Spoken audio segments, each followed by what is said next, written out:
அன்பான நண்பர்கள் அனைவருக்கும் அமிர்த ஃபுட்ஸின் அன்பான வணக்கங்கள். இது நம்ம அமிர்த ஃபுட்ஸினுடைய முதல் வீடியோ. ஸ்வீட் செய்ய போகிறோம். பலருக்கும் பிடித்தமான குலாப் ஜாமுன் செய்ய போகிறோம். கோவாவில் குலாப் ஜாமுன் எப்படி செய்கிறது அப்படின்னு பார்க்க போகிறோம். அதுக்கு நமக்கு தேவையான பொருட்கள் சொல்லிடுறேன். 1/2 கிலோ கோவா, பிளெயின் கோவா. அடுத்தது 100 கிராம் சலிச்ச மைதா, சுத்தமான சலிச்ச மைதா 100 கிராம். சமையல் சோடா 1/4 தேக்கரண்டி அளவு நமக்கு வேணும். போடும்போது நம்ம அளவு பார்த்துக்கலாம். செய்ய ஆரம்பிக்கலாமா? முதல்ல இந்த கோவாவை ஒரு அகலமான தட்டில் போட்டுக்கணும். கொஞ்சம் வச்சிருக்கலாம். இது என்னன்னு சொல்கிறேன். கொஞ்சம் வச்சிடலாம். அடுத்தது மைதாவை போட்டுக்கலாம். மைதாவுமே கொஞ்சம் அளவாகவே போட்டுக்கலாம். கொஞ்சம் நிறுத்தி வச்சுக்கலாம். 100 கிராம் மைதா போட்டுருக்கோம். அது கூடவே 1/4 தேக்கரண்டி அளவு, 1/4 டீஸ்பூன் அளவு சமையல் சோடா, பேக்கிங் சோடா போடலாம். கொஞ்சம் கூட சேர்த்துக்கலாம்.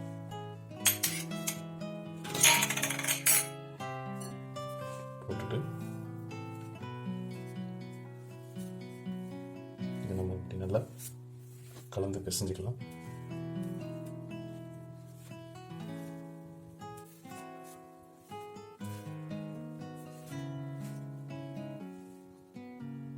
முதல்ல நம்ம அந்த கோவா போடும்போது கொஞ்சம் எடுத்து வச்சோம். அடுத்து நம்ம மைதாவை போடும்போது கொஞ்சம் நிறுத்தி வச்சோம். அதுக்கு காரணம் என்னென்னா, கோவா ஈரமான பொருள், மைதா ட்ரையாக இருக்கும். சில நேரம் ரொம்ப ஈரப்பதத்தோடு இருக்கிறது கூட மைதாவை போடும்போது மைதாவை சேர்ந்து குழஞ்சி போயிடும். அதே போல் ரொம்ப ட்ரையான மைதாவை மொத்தமாக அப்படியே போட்டுட்டோம்னா என்ன ஆகுதுன்னா, அது எல்லா ஈரத்தையும் உறிஞ்சிட்டு ஒரு மாதிரி வெடிப்பு வர ஆரம்பிச்சிடும். அப்புறம் அந்த அளவு மாறிச்சுனாக்கா சரியாக வராது. அதுக்காக என்ன பண்ணணும்னா, கொஞ்சம் நிறுத்தி வச்சுக்கலாம். அது கிடைக்கக்கூடிய பதத்துக்கு தகுந்த மாதிரி கூடவோ குறைவோ கொஞ்சம் போட்டுக்கலாம். அதில் ஒன்றும் பெரிய வித்தியாசம் வந்துடாது. அதுக்காக தான் அதை நிறுத்தி வச்சோம். ஸோ நம்ம இப்படி நேரம் இப்போ செஞ்சுட்டே இருந்தீங்கன்னா இந்த பதத்துக்கு வரும்.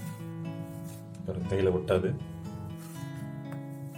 முதல்ல கொஞ்சம் திரியாக இருக்க மாதிரி தான் இருக்கும். கையில் ஒட்டாமல் வர அளவுக்கு பிசைஞ்சிடணும். பிசைஞ்சிட்டு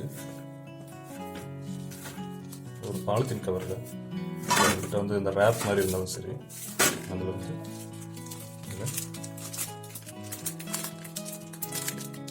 இப்படி போட்டு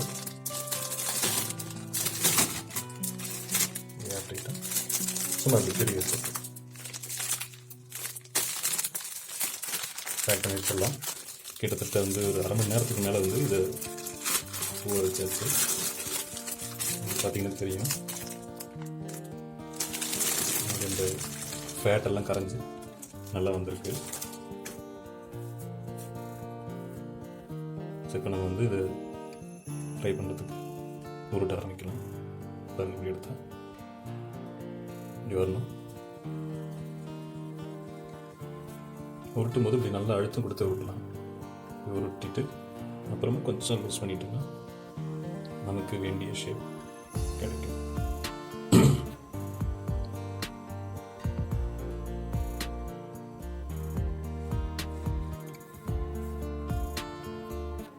அதாவது இப்படி போடும்போது நமக்கு இந்த சைஸ் கரெக்டாக வராது. ஒன்று சின்னதாக போய்டும், ஒன்று பெருசாக போய்டுன்ற மாதிரி இருக்கும். அதுக்கு நான் இன்றைக்கி உங்களுக்கு ஒரு ட்ரிக் சொல்லித்தர போகிறேன்.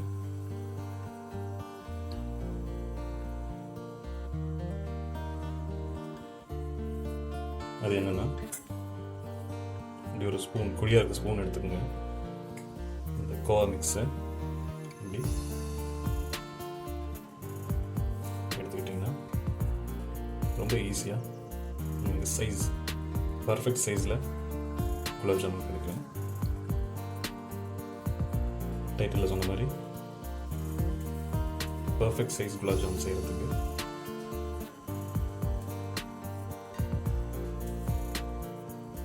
இதுதான் ஈஸியான மெத்தட்.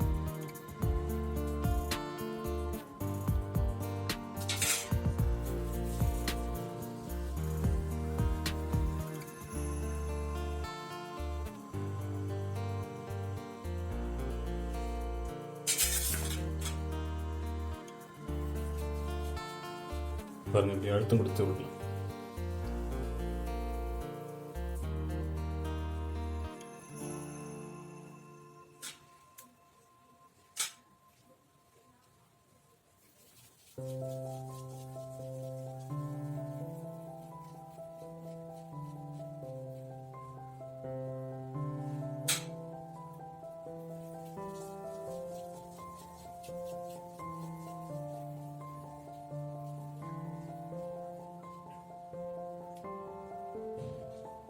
இந்த வெடிப்பும் இல்லாமல் க்ளீனாக வந்துருக்கு பாருங்கள். எந்த வெடிப்பும் கிடையாது, விரிசல் கோடு எதுவும் இல்லாமல் க்ளீனாக வந்துடும்.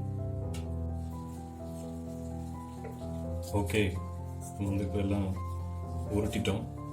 அடுத்து வந்து நம்ம ஃப்ரை பண்ண போகிறோம்.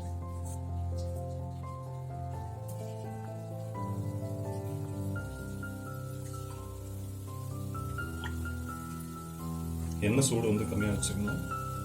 எடுத்தோடனே ரொம்ப சூட்டில் வைக்கக்கூடாது.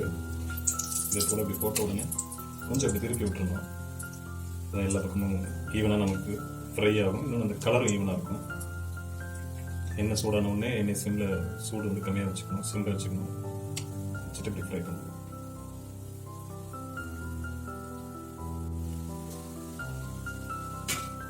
பாருங்கள், இப்படி எல்லா பக்கமும் ஈவனாக அந்த கலர் வந்துடணும். அந்த வந்து நம்ம எடுத்துடலாம்.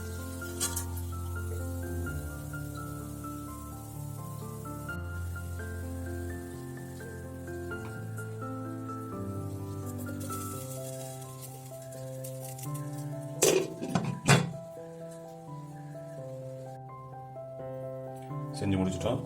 வாங்க இப்போ டேஸ்ட் பார்த்துடலாம். அவர் ஆஃப் ட்ரூத்.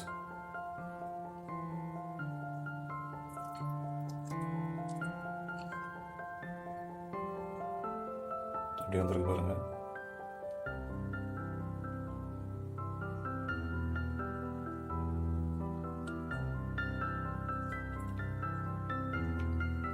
ரொம்ப அருமையாக வந்திருக்குங்க. பாருங்க, அப்படி கட் பண்ணா சாஃப்டா ஜூஸியான ஜாமுன் ரெடி. செஞ்சு அசத்துங்க. நம்ம சேனலை சப்ஸ்கிரைப் பண்ணுங்கள், ஷேர் பண்ணுங்கள். உங்களோட ஒப்பீனியனை கமெண்ட்டில் சொல்லுங்கள். தேங்க்யூ.